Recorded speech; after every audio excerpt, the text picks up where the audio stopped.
Yeah, hello everyone, and welcome back to the Spring Annotation series. So today we are going to discuss add the rate request mapping. So add the rate request mapping is an annotation used to map HTTP requests to a specific handler methods in your application controller class. So basically we use add the rate request mapping annotation in controller class, and it can be a class level annotation or you can use to a method level also. So basically it used to specify that which controller it has to call. So in request mapping we provide the URI name, and then if we do the API call with that URI, then this controller will be get called. So basically it gives the idea to the Spring container that which controller it has to call by checking the URI passed with the API call, right? And these annotation can be used to a class label for making a base URI for that controller. So let's say that in a controller there can be like multiple endpoints, right? And for those multiple endpoints we want to make some base URI, that a base URI will be common for all the endpoints. Then we use request mapping annotation to a class label. And if we want to provide a different URI for all the other endpoint, then we use add the request mapping with a method label. Okay, yeah, so all these things we will see with an example. Now let's see uh, means which things we are going to see in this video. So basically first we will see the request mapping with a class, and then we will see the request mapping with a method label. Then we will see the request mapping used with a multiple URI. Then we will see request mapping with HTTP methods, and then we will see request mapping with the producers and the consumers. Okay, so yeah, so these are the five things we are going to see in this lecture. Yeah, so let's move to the code, and directly we are going to see how we can use add the request mapping. So for now, yeah, so this is the Spring Boot application already I have created, and this is the controller, employee controller. And in this employee controller you can see this is the REST controller basically, which had which had one endpoint with the name get employee details, and this is the URI for this. Okay, now as I told you, yeah, and this is the get mapping I am using. So this is the higher version. So this is basically the request mapping plus the get method of HTTP. Okay, yeah. So these things also I will show you how to use this at the get mapping, at the post mapping. Okay, yeah. So these things we will discuss in the upcoming like the lecture. Okay, so for now let's concentrate on the request mapping annotation first. So as I told you that the request mapping annotation can be used to a class label. So this is the controller class. Right here we can write request mapping annotation, and then you can provide the base URI for all the endpoint present in this controller. So let me give the base URL as xadmin. All right, so for all the endpoints present in this controller, the base URL will be xadmin.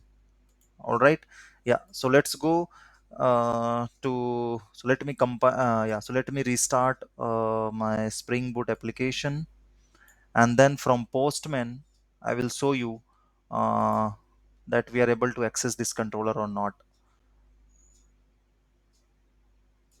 So my Spring Boot is getting started, and you can see it is started on port number 8080. Okay, now let's move directly to the Postman, and here you can see already I have given get employee detail, which is there in this endpoint. All right, but now I have added the base URL with the request mapping. Okay, so let's go to the Postman, and now let's see. So here I have not added like xadmin before the get employee detail. Now let's see if I can fetch or not. Yeah, so you can see that it says error not found because now controller has a base URI with the xadmin. So let me copy this and let's move to the Postman, and before xadmin let me add this.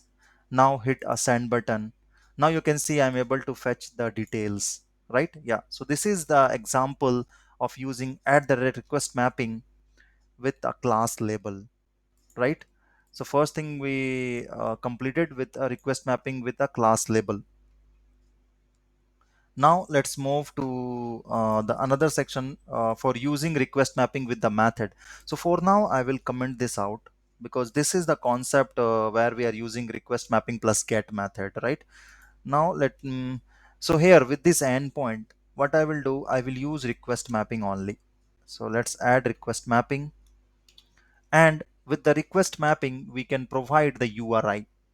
Okay, so for that what we need to do, we need so for that we can use request mapping, and then let's say earlier we were having this get employee detail. Let me copy this. Yeah, so like this we can also use with the request mapping.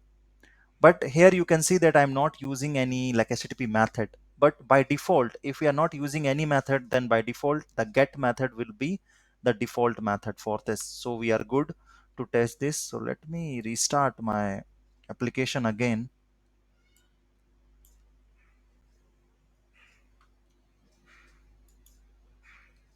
Yeah, so application started. Let's go to the postman, and now let hit it. So yeah, so now you can see that still we are getting the response. It means we are good. Now we are using at the request mapping with this URL. Okay, now let's check the another thing, that request mapping with the multiple URI. Okay, so now we are going to provide a multiple URI to this request mapping. So how we can do this? For that we have a value parameter in this request mapping. Okay, and then we have to open the curly braces and then close the curly braces. All right, and then here inside this only we need to put the other URIs. Okay, let's say for this I will put another get detail. Okay, this is one URI. Another, let's put get employee. All right, so these are the three URI for accessing this endpoint or for calling this endpoint. All right, so let me restart my application again. Okay, application restarted. Now let's move to the postman and let's hit this get employee detail. So here you can see that we are getting the response. So here we are using like multiple URI, and this is one which we tried. Now let's try with the get detail. Let me copy this. Let's go to the postman and just remove this with get detail, and let's hit the send button. So still we are getting the response. It means it is working. So for this endpoint we can provide multiple URIs, right? Now let's check with this. Let's go to the postman and again replace with this get employee and hit the send button. So here you can see that still we are getting the output. It means we are able to implement to see this request mapping with the multiple URI. Okay, now let's see what is the next topic. So next topic is like request mapping with HTTP method. Yeah, so here by default we are using the get HTTP method, right? But if you have to provide like other methods also, let's say post, put, then you can use with request mapping. Then for that other methods other than get, you have to means implement it. And yeah, it means you have to provide. So for that we have another property. uh, yeah, so you have to provide comma and then you have to give the method. Okay, so method is the property name, and then with this method you need to add which method you want to access. Okay, so this method is inside request. See, request method dot get, which is coming from the Spring framework. Yeah, so this is the default method. If we will if I will not use this method, then also it is going to use a getter method, right? Sorry, the get method, the HTTP get method. But if you want to use post method, then also you can use post, put, patch options, means like all the other HTTP methods you can use. So like this you have to define, right? So for now we are testing with the get only. So let me add get. Yeah, so this I have shown you how you can use the get method with this at the request mapping. Yeah, so basically this is the combination, okay, we have to use for get method and the request mapping. All right, now yeah, now let me restart the server and then we will see the. Yeah, so we have restarted. Now let's go to the postman and let's hit.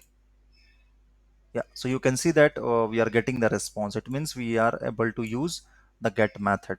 All right, so in the similar manner, next we can use request mapping with the produces and the consumes. So basically these are means used to provide that which format you want the result. Okay, either you want to consume or means you want to provide the payload through which format, either like JSON or XML, or you want to produce in a response with which format, either in a means JSON, XML, text. Yeah, so there are like n number of format which you can use. So let's see how we can use this produce and like consume. So for that you need to again use a keyword. So you have to provide a comma and then you yeah, so there is a like produces uh, like attribute, and in this produces you have to write which data format you want to use. So there is a media type. All right, so media type dot see application underscore JSON underscore value. So this, so by using this you will say that I want to produce with a JSON value. Okay, now in a similar manner you can use like multiple formats also. Okay, so for that what you need to do, so you need to again add in into the similar manner, you need to add like this the curly braces, and with that comma you can provide the other values also like this. Let's say a media type dot like XML you want to use, right? And then curly braces close. Yeah, so by this you can say that for this endpoint I want to produce with JSON or XML format, right? Or yeah, so let's see for the consume how we can do. So similarly we have attribute for consume.